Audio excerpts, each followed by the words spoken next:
अस्सलाम वालेकुम नाजरीन, आप देख रहे हैं INN चैनल। मैं हूँ शेख अहमद अली।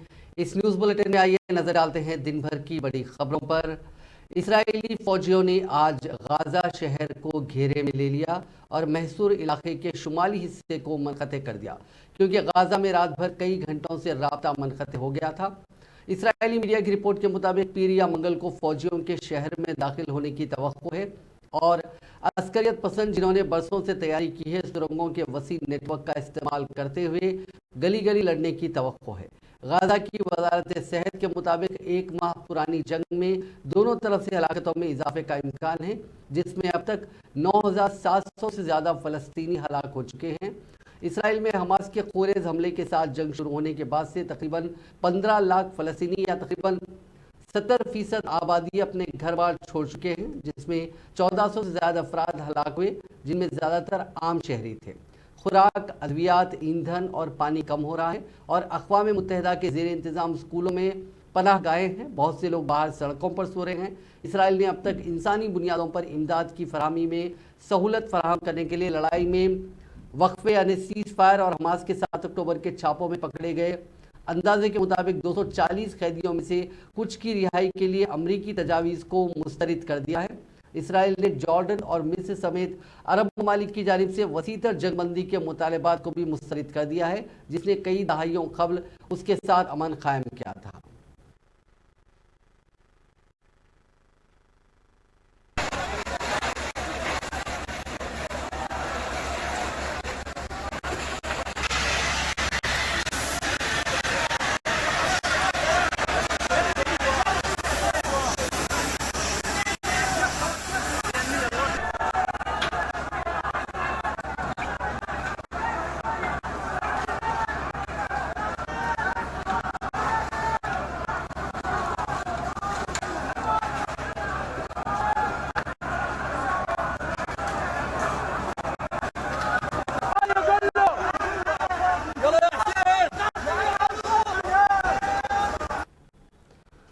मंगल के रोज़ यानी 7 नवंबर को मिजोरम असम्बली इंतखाबात में 8,52,000 वोटर्स 174 उम्मीदवारों की किस्मत का फैसला करेंगे। रियासत में बरसर इख्तिदार मिजो नेशनल फ्रंट रखने की ये अपना इख्तिदार बरकरार रखने की कोशिश कर रही है, जबकि Zoram People's Party, People's Movement, ZPM, BJP और कांग्रेस इख्तिदार में आने की कोशिश कर रहे हैं। मिजोरम असम्बली इंतखाबात की मुहिम कल खत्म हो गई थी। इलेक्शन कमीशन के मुताबिक मिजोरम में 8,52,088 वोटर्स हैं, जिनमें से 4,13,064 मर्द और 4,39,028 खवातीन हैं। वो 1276 पोलिंग स्टेशनों में अपना वोट डालेंगी। 18 से 19 साल की उम्र के 50,611 वोटर्स पहली बार वोट का हक इस्तेमाल करेंगे, जबकि 80 साल से ज़्यादा उम्र के 8,490 बुजुर्ग शहरी वोट देंगे। इलेक्शन कमीशन ने इंतखाबात के आज़ादाना और मुनसिफाना इनेकाद को यकीनी बनाने के लिए तमाम इंतजामात मुकम्मल कर लिए हैं। तेलंगाना में असम्बली इंतखाबात के लिए नामजदगियों का अदखाल शुरू हो चुका है। आज कई सीनियर कायदीन ने अपना नॉमिनेशन दाखिल किया, जिनमें तेलंगाना प्रदेश कांग्रेस कमेटी के सदर रेवंत रेड्डी, BRS के उम्मीदवार और रियासती वजीर अरवली दयाकर राव, BJP के सीनियर कायद बंडी संजय, MIM के कई अरकान असम्बली हैं, जिन्होंने आज अपना पर्चे नामजदगी दाखिल किया।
नॉमिनेशन दाखिल किया नंबर हल्के से इत्तेहाद मुस्लिमीन के उम्मीदवार के तौर पर। आज नॉमिनेशन दाखिल हुआ और यहाँ से इंशाल्लाह इलेक्शन की कैंपेनिंग पूरी फुल फ्लेज में स्टार्ट की जाएगी। हम पुरजोर कोशिश करेंगे कि हमारी बात आवाम के सामने रख सकें, हमारा कमिटमेंट आवाम के सामने रख सकें और जो तरीक़ाकार में मजलिस इत्तेहाद मुस्लिमीन चलती है वो आवाम के सामने लाएं और इंशाल्लाह हम पुरजोर कोशिश करेंगे कि आवाम का एतमाद हासिल करें बड़े पैमाने पे और इस बार एक नामपली हल्के में एक भारी अक्सरियत से कामयाबी हो। हम इस कमिटमेंट को लेकर आगे बढ़ेंगे और इंशाल्लाह आज से कैंपेनिंग का आगाज होगा। కేంద్రంలో తిరిగి ఏర్పడబోయేది భారతీయ జనతా పార్టీ ప్రభుత్వం. అటువంటి పార్టీకి అవకాశం ఇస్తే కమిషన్ లేకుండా కకుర్తి లేకుండా నాణ్యతతోని నిస్వార్థంగా అభివృద్ధి చేసే అవకాశం ఉంది కాబట్టి ఆ అవకాశం భారతీయ జనతా పార్టీకి ఇవ్వండి. ప్రజాస్వామ్యబద్ధంగా వ్యవహరించేటువంటి నాయకులకు అవకాశం ఇవ్వండి. ఏ ఆరోపణలు లేనటువంటి ఒక నిజాయితీవంతంగా పనిచేసేటువంటి వ్యక్తులను నాకు అవకాశం ఇవ్వండి. శాసనసభ సభ్యునిగా గతంలో అన్ని పార్టీలకు అవకాశం ఇచ్చారు. चीफ मिनिस्टर और सदर BRS चंद्रशेखर राव ने कहा कि इंतखाबात में जीत और हार एक आम बात है, लेकिन राय दहिंदों को सोच समझकर वोट डालने से ही जमहूरियत की कामयाबी होती है। उन्होंने कहा कि महबूबनगर जहां से दरियाई कृष्णा और तुंगभद्रा बहती है उसको कांग्रेस ने तबाह कर दिया है। देवरकद्रा हल्का असेंबली में BRS के प्रजा आशीर्वाद सभा से खिताब करते हुए उन्होंने दावा किया कि महबूबनगर जिला क़ब्ल शानदार जिले में शुमार किया जाता था, तहाँ मुत्तहदा आंध्र प्रदेश में इसकी खौफनाक और बदतर सूरत हाल हो गई। उस वक्त के चीफ मिनिस्टर्स ने अगरचे के जिले की जिम्मेदारी कबूल की और कई कामों का संगे बुनियाद भी रखा, तहम इस जिले के लिए एक खतरा पानी लाने में भी वो कामयाब नहीं हुए। इस जिले को मुत्तहदा रियासत में सबसे ज्यादा मुश्किलात का सामना करना पड़ा क्योंकि फसलें खुश्क हो गई थी, लेकिन BRS हुकूमत की तश्कील के बाद इस जिले को काफी तरक्की दी गई। తెలంగాణ బిడ్డ అంజయ్య ముఖ్యమంత్రి అయినప్పుడు ఆయన శంకుస్థాపన చేస్తే ఆ ప్రాజెక్ట్ ముందరపడేది. యాందాక ముందరపడ్డది, నీళ్లు రాలే, నీళ్లు వస్తుండే పోతుండే, మనం తమాషా చూస్తుంటివి. కానీ 2001 కర్ణాటకకు చెల్లించాల్సిన డబ్బు చెల్లించకుండా దుర్మార్గం చేసి 2001 దాకా కూడా గులాబీ జెండా ఎగిరేదాకా కూడా కర్ణాటక నష్టపరిహారం చెల్లించలే, ఇక్కడ రైతుల పొలాలకు నీళ్లు ఇయ్యలే. ఇది చరిత్ర, నేను చెప్పే సత్యం, మీ కళ్ళ ముందే జరిగిన చరిత్ర, మీ పెద్దలకు తెలిసే విషయం. ఇంత అన్యాయం చేసిన పార్టీ, పాలమూరును సర్వనాశనం చేసిన పార్టీ కాంగ్రెస్ పార్టీ. ఇది చరిత్ర, నేను చెప్పే రాజకీయం కాదు. ఇది అవునా కాదా దయచేసి ఆలోచన చేయాలి. పాలమూరు జిల్లా ఇది బాలుగారిన జిల్లా, ఒకప్పుడు అద్భుతమైన జిల్లా. కానీ సమైక్య రాష్ట్రంలో ఏ గతి పట్టించినారు మీ అందరికి తెలుసు. ఆనాడున్న ముఖ్యమంత్రులు కూడా జిల్లాను దత్తత తీసుకున్నామని పునాది రాలేసిపోయింది తప్ప కసికట్టు నీళ్లు ఎవడు తెచ్చియలేదు. పంటలు ఎండిపోయి మనం వలవల ఏడిసి బొంబాయి బతకపోయి ఇక్కడ పడితే అక్కడ వలసలు పోయి చాలా బాధలు అనుభవించిన జిల్లా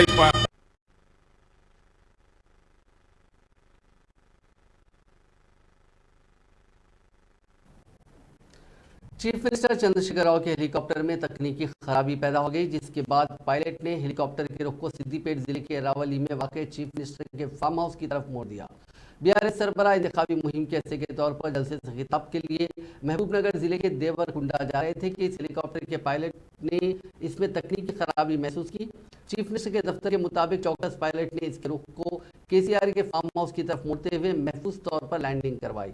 एविएशन कंपनी की जानिब से चीफ मिनिस्टर के लिए एक और हेलीकॉप्टर का इंतजाम किया गया।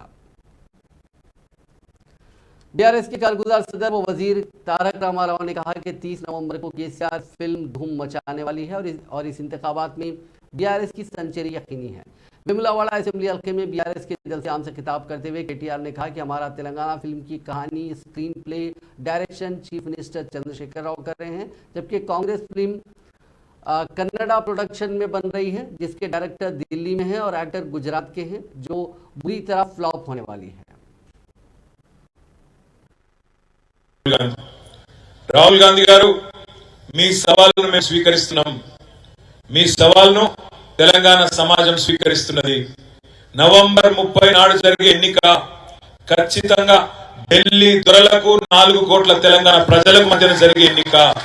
బరాబర్ చెప్తున్నాం, ఢిల్లీ దొరల సంగతి ఇదివరకు కూడా తెలంగాణ చూసింది, ఇదివరకు మీ మెడలు వంచింది. మళ్ళొక్కసారి నవంబర్ 30 నాడు నీ అహంకారాన్ని, నీ నరేంద్ర మోడీ అహంకారాన్ని, మరొక ఢిల్లీ దొర నరేంద్ర మోడీ అహంకారాన్ని తప్పకుండా పీచమనిచ్చే విధంగా, మీకు తిరుగులేని సమాధానం చెప్పే విధంగా సమాధానం చెప్పే సత్తా మా తెలంగాణ బిడ్డలకు ఉన్నది. నేను ఢిల్లీ దొరలు అనే మాట అనామత్ వాడతలేను, తెలియక వాడతలేను. ఢిల్లీకి తెలంగాణకు మొదటి నుంచి పడది, ఈ రోజు కాదు. మీ అందరికి కొద్దిగా చరిత్ర తెలవాలి. ఆనాడు భారతదేశానికి స్వాతంత్రం వచ్చింది 1947. तेलंगाना असेंबली इंतखाबात के सिलसिले में सीपीआई के साथ कांग्रेस के इत्तेहाद को खतियत दे दी गई है। सदर पीसीसी रेवंत रेड्डी ने ये बात बताई। कोत्तगुड़म हल्के से बायां बाजू की ये जमात मुकाबला करेगी। उन्होंने कहा कि इस हल्के से सीपीआई की कामयाबी के लिए कांग्रेस कोशिश करेगी। हाईकमान की हिदायत के मुताबिक पीर को रेवंत रेड्डी ने सीपीआई के दफ्तर पहुंचकर सीपीआई कायदीन से मुलाकात की।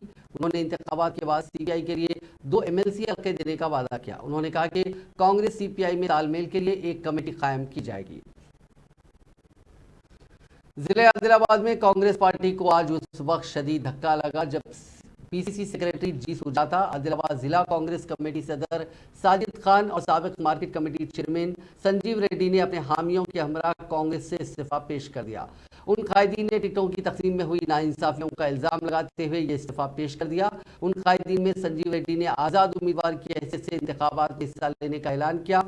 पार्टी से इस्तीफा पेश करने वाले कायदीन ने प्रेस कॉन्फ्रेंस से खिताब करते हुए कहा कि आदिलाबाद असेंबली का टिकट एक एनआरआई को फरोख्त कर दिया गया। उन्होंने कहा कि आरएसएस नजरियात के हामिल कुंती श्रीनिवास रेड्डी को टिकट फरोख्त करने का रेवंत रेड्डी पर इल्जाम आयद किया। पीर के रोज आदिलाबाद शहर में साबिक वजीर रामचंद्र रेड्डी की रिहाइशगाह पर मीडिया कॉन्फ्रेंस में अखबार होते हुए साजिद खान ने कहा कि कांग्रेस पार्टी में झंडा पकड़ने वाले हकीकी कायदीन और कारकुनों की कोई इज्जत और ज़रूरत नहीं है, क्योंकि गांधी भवन पर आरएसएस नजरियात वाले रेवंत रेड्डी का कब्जा है, जो आरएसएस के नजरियात पर चलते हुए गांधी भवन और कांग्रेस पार्टी को हकीकी कायदीन और मुस्लिम मुक्त बनाना चाहते हैं। कांग्रेस के सीनियर कायदीन पवन खेड़ा ने कहा कि रियासत के नौजवानों से बड़े पैमाने पर दगाबाजी की गई। उन्होंने कांग्रेस हेडक्वार्टर्स गांधी भवन में मीडिया से बात करते हुए कहा कि जिन रियासतों में इंतखाबात हो रहे हैं उन रियासतों में तेलंगाना ऐसी रियासत है जहां पर नौजवानों की सबसे ज्यादा बेरोजगारी की शरह है। पिछले 10 साल जो धोखा हुआ है तेलंगाना के जनता के साथ, लोगों के साथ, 10 साल का मौका किसी पार्टी को 2 बार चुनाव जीतने के साथ बहुत कम मिलता है।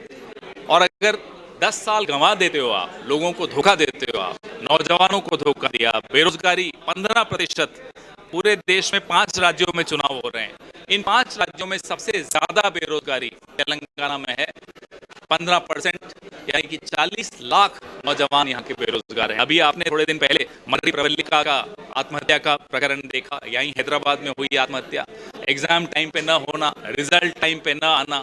अब 222 करोड़ अगर वो ले चुके हैं एग्जाम की फीस में और एग्जाम फिर भी नहीं करवाते, तो मुझे लगता नहीं है कि इनका अब हक बनता है वोट मांगने का। अब इन्हें वोट नहीं, माफी मांगनी चाहिए और चुपचाप जाकर अपने आलीशान 7 स्टार फार्म हाउस में जाकर अब 5 साल और बैठना चाहिए और सोचना चाहिए, चिंतन करना चाहिए कि क्या गलतियां हुई, क्यों ये गलतियां हुई। कांग्रेस ने एक वादा किया है कि जो वैकेंसीज है वो हम आते ही जरूर भरना शुरू करेंगे। ये वैकेंसीज क्यों नहीं भरी, इसकी जांच भी होनी चाहिए। क्या कारण था कि आपने वैकेंसीज नहीं भरी? आप हर फ्रंट पे, आप रायतू उसको देखिए, रायतू नाराज, जो डबल बेडरूम की आपने बड़ी बड़ी बातें की थी, 7 लाख लोगों को आपने वादा किया, उसमें से 6.25 लाख नाराज।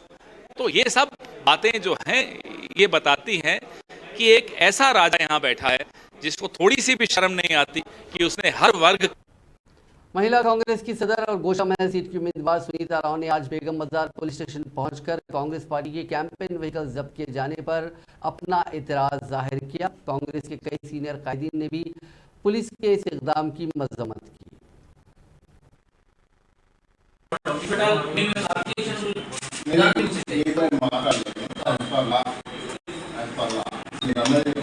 आज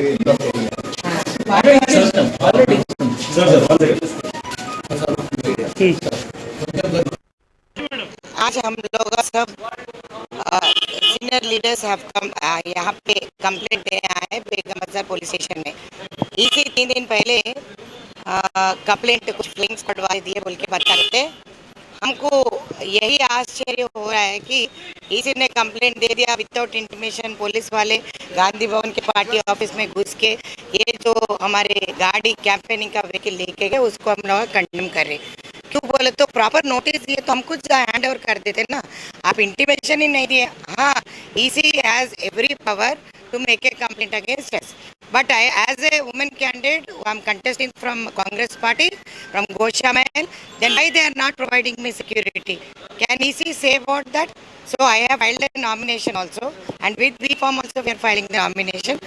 बट वुमेन कैंडिडेट जब फिरते हैं उनको सिक्योरिटी देते हैं तो वो कुछ भी नहीं दिखता। बीजेपी पार्टी वाले प्रोवोकेटिव स्पीच दिए तो उसके खिलाफ कंप्लेंट भी नहीं देते। मगर आज हम लोगों को ऐसा क्यों हो रहा है? कांग्रेस पार्टी आने वाले कल में पावर में आते बोल के ये सब नौटंकी ड्रामा करे बोल के हमको तो लगा। But the proper notice which has not been served under 41 CRPC we have asked that, तो अभी देते बोल के बोल रहे हमारे सीज करे तो गाड़ीज भी यहाँ पे है। और under right to information act के नीचे भी कौन सा कंप्लेंट कब डाले फ्लाइंग स्क्वाड वाले वो भी हम लोग निकाल लेते। But there are reluctant to show the complaint which the EC has given. This should not be done in public domain. I feel that proper रहे तो अच्छा है। वहाँ पे कैंपेनिंग करे, सोशल मीडिया में चले, ठीक है। वो सोशल मीडिया में चले तो आप लोग करो ना, हम लोग को बोल के करो ना, बहुत अच्छी बात होती। I appreciate EC is a decision what ever it is, but you intimate us proper way लेके जाओ ना। पार्टी ऑफिस में आए तो जब वहाँ पे बहुत सारे सदर सीनियर लीडर्स बैठे हुए हैं, वहाँ पे आप इंटीमेशन दे दीजिए, लेके जाइए। अगर हम देने से मना कर दिए तो you have every rights to seize, but we are ready and we are saying that hand over करते ये EC कंप्लेंट दे दिए, इसके नीचे हम नोटिस दे रहे। नोटिस नहीं लिए तो घर को चुपका के गए सो दिन भी है मेरे पास, because when not available at home they have come to my house as an advocate। मैंने थोड़ा टाइम डिले हो गए तो घर को चुपका के गए नोटिस, तो वो दिन भी पुलिस वालों का हमने देखे थे। तो इसी ये भी मान में रखते हुए चलना, औरत बच्ची के सम्मान में, कैंडिडेट के सम्मान में। और हम लोग ये पूछते we lapse of security is going on. I feel that it is not correct. So I am requesting all the EC commission members and the commissioner also to see into this and please provide proper security in the areas. Say the police people to monitor us wherever we go and our security आप देखने का आपका जिम्मा लगता है, आपकी जिम्मेदारी भी है। सो एज एक वकील होने के नाते कैंपेनिंग को जा रहे तो आज के बाद में कहीं भी नहीं है तो I will blame the commissioner of police, DGP and even the election commission also. तो आप ये ध्यान में रखते हुए जैसा ये सीज करने के गुंडागर्दी जैसा करे, सिक्योरिटी भी करके हम लोगों को गुंडों से बचाए तो बहुत अच्छे काम होंगे बोल के हम सोचते। Thank you very much. नमस्ते। आज हम लोग सब सीनियर लीडर्स हैव